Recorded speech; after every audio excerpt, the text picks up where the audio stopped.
The good news about the oil seals in your front forks is when they go bad, it's pretty obvious. The bad news is they do go bad.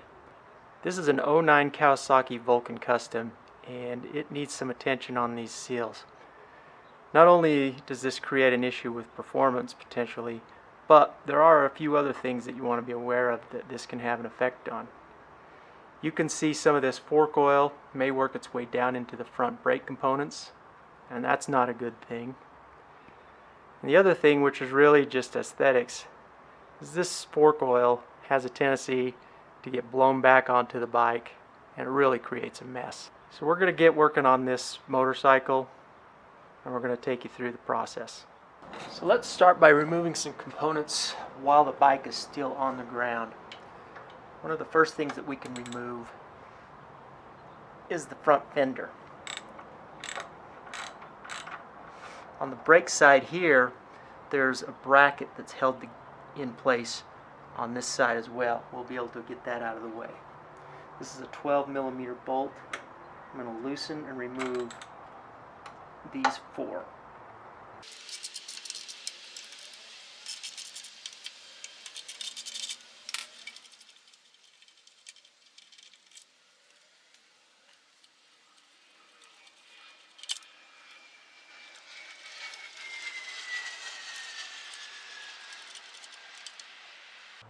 Now, if we remove these two bolts, we can remove this whole brake caliper.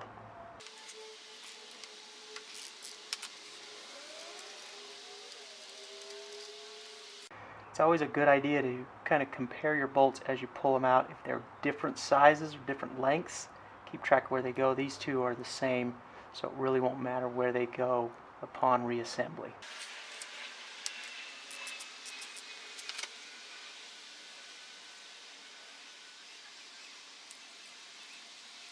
The last thing that we can remove while the bike is still on the ground are the two front signals.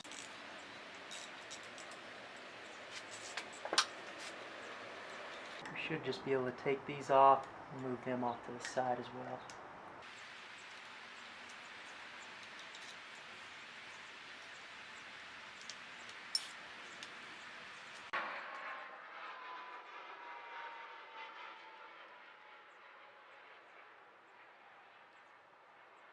Be careful as you take these apart. There's a little aluminum sleeve that sits in there. With the front end of this bike now off the ground, we can go ahead and remove this entire front wheel. To do that, we need to remove this nut off the axle. There's a pinch bolt on the other side, and if it doesn't hold the axle from spinning, we may have to put a screwdriver or a bar on the other end to keep that from spinning. It's kind of hit or miss whether those pinch bolts will hold these axles.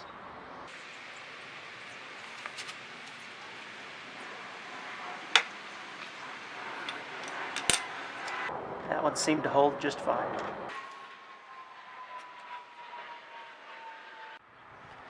Now we can loosen this pinch bolt.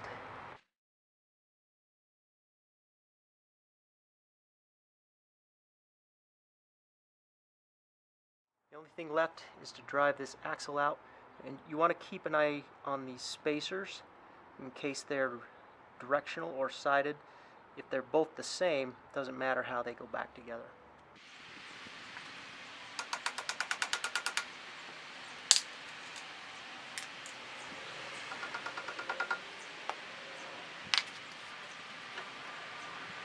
Be careful when you do this, because you're going to change the balance of the bike on the stand.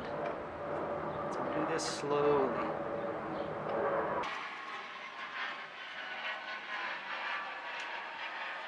With the front wheel off this bike, I'm going to take a few minutes and I'm going to inspect the hub. I want to make sure that the bearings are still good, make sure that the front dust seals are good, and I don't suspect that this axle's bent, but if I did, I could check that for straightness. Now, I've done some videos on different bikes where I've replaced bearings. I've checked the axle to make sure it was straight. They're different bikes, but some of the methodology, some of the techniques that you use can be applied to this bike as well. I'll leave a link in the description for you to check them out. I've removed the pinch bolt down here, and that allows me access to the Allen head or hex head bolt that sits up in here. There's one in each fork. I'm going to use an air impact wrench to loosen and then remove those two bolts.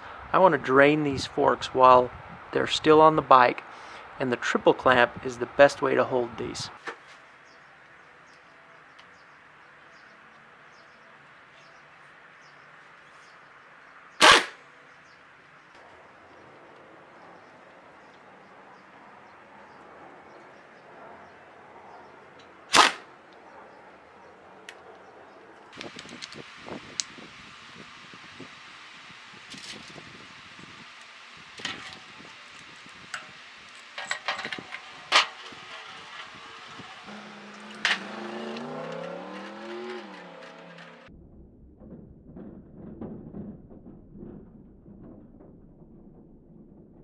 Keep an eye open for these crush washers that come out with the drain bolts. We can go ahead and remove these forks from the bike by just loosening these pinch bolts.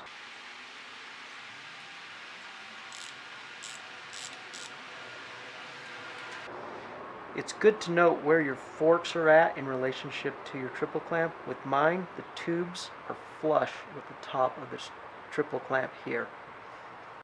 When you loosen this second pinch bolt, hold on to the fork, because at this point, with both of them loose, the fork will come right out.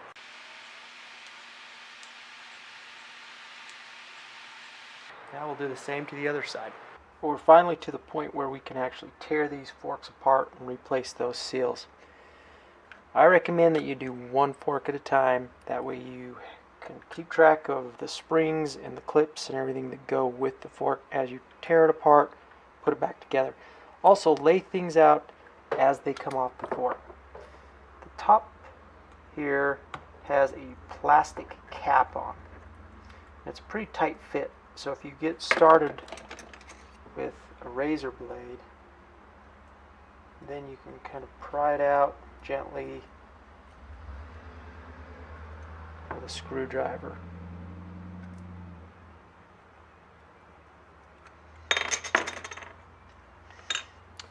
At this point, you can also remove the dust seal. Simply pry in there. Don't get too crazy because you don't want to bugger up your fork tube. Just trying to pry it far enough apart, a little bit at a time, so that we can get it out of there.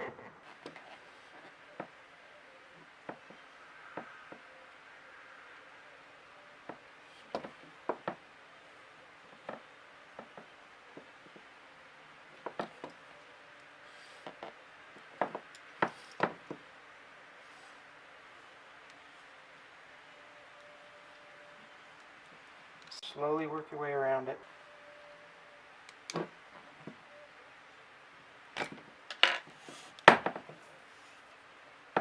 That's garbage.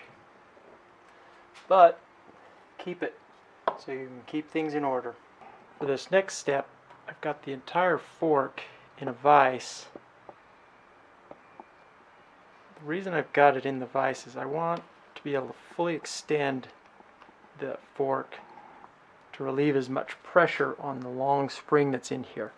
We need to push down on this cap, and there's a small circlet that needs to come out. And if that fork is compressed, or if you're trying to push on the ground, you're really kind of just fighting yourself. So take a Phillips screwdriver,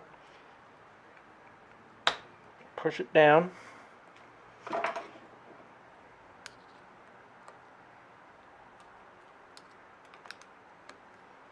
and just work that clip out.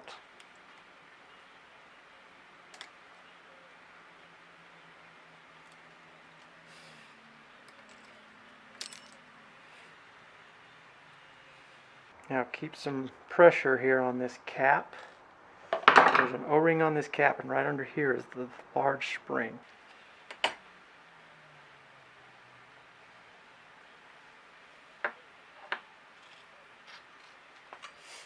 Now, sometimes these springs are directional.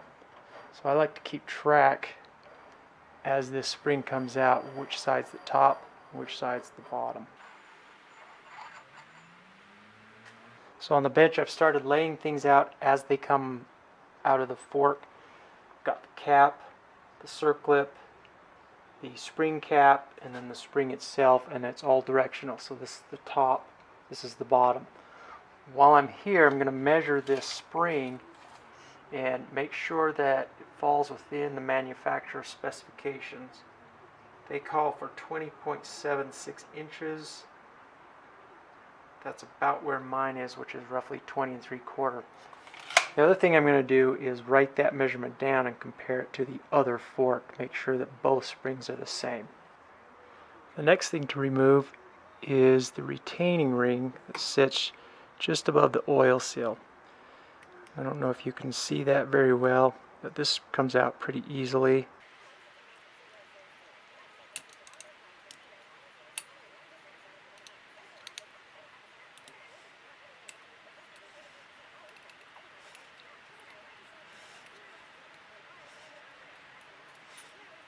I've placed the whole fork in the vise just snug enough that things don't move. When you're doing this, make sure that you don't squash your reflector or you'll have to replace that. Now it's just a matter of pulling on the tube. We're going to give it one good tug and this thing should come right out.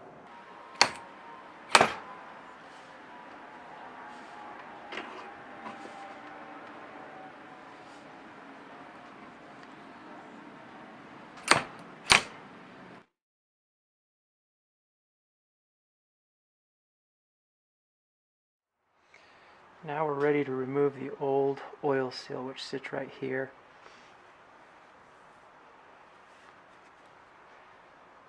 So for this, I'm just going to use a screwdriver that's been bent.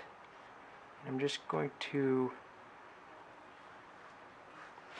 force this thing out. Try not to bugger up the slider here, the lower fork assembly. There we go. And there are a couple of parts here underneath you want to keep track of. I've got everything laid out here. Everything's been cleaned up. Just wanted to go over it one last time before we start putting these things back together. Here's the hex head bolt with the crush washer. I recommend that you change that. You get a new one. Here's the fork tube. And inside the fork tube there is a damper rod with a spring. So that goes down the inside and it's going to stick out the lower portion here, this portion with this bushing. On the end of that it's threaded and that's where this bolt ultimately connects to. Of course, after it slides through here there's this aluminum sleeve that will fit over the end of it, but that goes down the lower fork portion or the slider. You can see that I've got my spring laid out here. I've got the cap with the O-ring and the circlip, and then of course the decorative chrome plastic cap. On the lower portion or the slider, there's this aluminum cap or bushing that sits over the end of the damper rod. That just goes down in there first off. There's a slider bushing here and a ring, and of course the oil seal, a retainer clip, and then on top of that is the dust seal. Now the manufacturer recommends that you change several things. I'm not changing everything. They recommend that you change the dust seal. We're going to change that. They recommend that you replace this retainer clip. I'm not going to. Oil seal is out. This ring can stay. They recommend that you also change this slider bushing. I'm going to reuse that one there. On these two components, they recommend that you replace this O-ring as well as this circlip. That's your call. I'm going to leave that up to you. For me, I don't think that those are worn out. I think they're going to be fine, so I'm going to reuse those.